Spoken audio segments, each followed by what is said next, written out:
اعوذ بالله من الشیطان الرجیم بسم الله الرحمن الرحیم. السلام علیکم ملګرو. یو وړو کې غونتی ویډیو د صرف د دی په باره کې کوم چې د ډیفینټ آرټیکل دی د دی په باره کې دا ځکه چې دی چې کوم دی دا دوه قسم आवाज ورکوي. دا کله د دی आवाज کوي او کله دا आवाज کوي. نو د دې به موږ ته څنګه پته لګي چې دا به کله د دی आवाज ورکوي کله به د دا आवाज ورکوي په فقره کې. نو د دې په باره کې نننۍ ویډیو ده. ضروري په دې ده چې ډیرو کسانو د دې په باره کې تپوس هم کړی دی او قانوني هم شته دی. نو امید لرم چې تاسو به د دې نه د یو مسئلې نه به خلاص شئ. د دې قانون دا دی چې کله د دی نه پس یو کم ټکی راځي هغه د واول نه شروع کیږي. نو په هغه کیس کې به دی چې کوم دی ټي ایچ ای د ډیفینټ آرټیکل چې کوم دی دا به د دی आवाज ورکوي. ټي ایچ ای به د دی आवाज ورکوي. او که د ډیفینټ آرټیکل یعنی د دی نه پس یو ټکی د کانسوننټ نه شروع کیږي نو په هغه کیس کې به دی چې کوم دی دا د دا आवाज ورکوي. زه تاسو له دې یو څو مثالونه در کوم نو امید دی تاسو به دا کلیر شي. اول مثال واخلئ چې د دی نه پس کم ټکی شروع کیږي هغه د واول نه شروع کیږي. مثال په طور the elephant is sick. تاسو ګورئ elephant چې دی هغه هم د واول نه شروع کیږي د ای نه شروع کیږي. په دغه ټیم کې به هم د دی आवाज ورکوي. یا the ice is melting. واوره ولی کیږي. the ice is melting. نو ice د دی نه پس ice راغلی دی. ice د آی نه شروع کیږي او آی چې دی هغه واول دی. په دې ټیم کې به هم دی چې دی هغه د دی आवाज ورکوي. یا I work in the office. زه په دفتر کې کار کوم. I work in the office.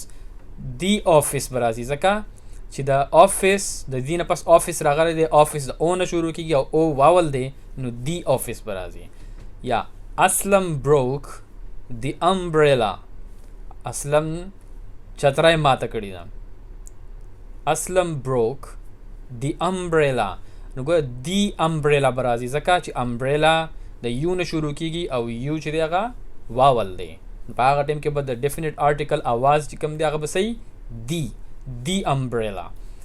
دا شانتي که د کانسوننټس مثالونه واخلو لکه we are in the house. تاسو وګورئ د دی نه پس راغلی دی هاوس راغلی دی.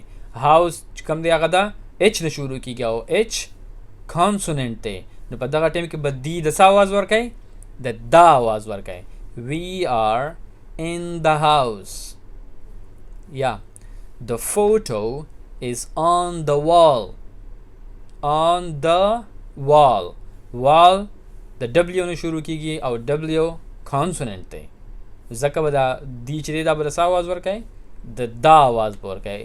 the photo is on the wall. یا the tea is cold. چې یخ دی یا چې یخه شوې ده یا چې یخه ده 400 ته وایي the tea is cold. نو ګوره د دا نه پس ټي راځي نو د ټي سپیلنګ سره ټي ای ای د ټي نه شروع کیږي او ټي چې دی هغه کانسوننټ دی ځکه به دا دی چې کوم دی دا به دا आवाज ورکوي. the tea is cold.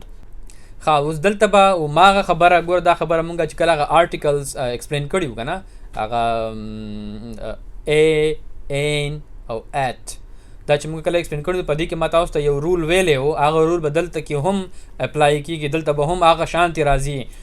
کله کله یو ټکی د کانسوننټ نه شروع کیږي خو د هغې آواز چې کوم دی هغه د واول وي نو هغه به بیا کانسوننټ نه حسابېږي هغه به هم واول حسابېږي. موږ به د هغې آواز ته ګورو نو هلته به دا رول چې کوم دی د دی د آواز والا چې دا به د دی آواز ورکوي که د دا آواز به ورکوي دا به هم هغه شانتي هغه حساب سره به ګورو د هغې آواز ته به ګورو. موږ به بیا دا نه ګورو چې یاره دا ټکی چې کوم دی دا خو د واول نه شروع کیږي په کاره چې دا دی आवाज ورکي. نو خو ځینې ټکي داسې راځي چې هغه د واول نه شروع کیږي خو د هغې خپل آواز چې کوم دی هغه د واول آواز نه شروع کیږي د واول نه خو آواز یې د کانسوننټ وي نو هغه به بیا کانسوننټ حسابېږي. مثال تاسو له ما په تیر ویډیو کې هم درکړی و کله چې موږ آرټیکلز کوله. یو ټکی دی one legged man، اوس په تاسو یاد شوي یوې خپې والا سړی. د ون سپیلنګ دی هغه دی ONE، ون یوې خپې والا سړی. د ون سپیلنګ چې کوم دی هغه ONE دی، خو د هغې اواز چې کوم دی هغه د او نه دی، د او نه شروع کېږي. د هغې اواز ون لک WON په شانتې لیکلی کېږي ون. د هغې اواز چې کوم دی هغه د واول نه دی، د هغې اواز د کانسوننټ دی، د W اواز دی. نو هغه ټکي به کانسوننټ حسابېږي.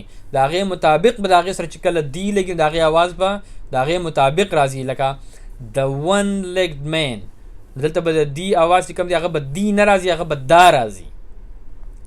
د one legged man ځکه چې one legged man کې د واول د اواز چې دی هغه د کانسوننټ دی. صحیح ده.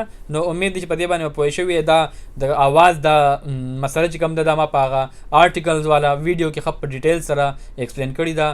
که څوک په دې ټایم کې په دې باندې نه پوه شوي نو تاسو مهرباني وکړئ پلیز هغه زړه ویډیو وګورئ، په هغې کې چې کوم ما آرټیکلز د ډیفینټ آرټیکلز او د انډیفینټ آرټیکلز مونږ ایکسپلین کړي دي. نو هغه ویډیو وګورئ نو تاسو به د اواز دا مسله حل شي. او د دی د اواز او د دا د اواز دغه رول دی چې کله د دا نه یا د دی نه پس کم ټکی راځي هغه د واول نه شروع کېږي نو دی به د دی اواز ورکوي. او چې د دا نه پس د دی نه پس کم ټکی چې کم دی هغه د کانسوننټ نه شروع کېږي نو هغه به چې کم دی بیا د دا اواز ورکوي. صحیح ده. امید لرم چې پوه شوي به انشاءالله.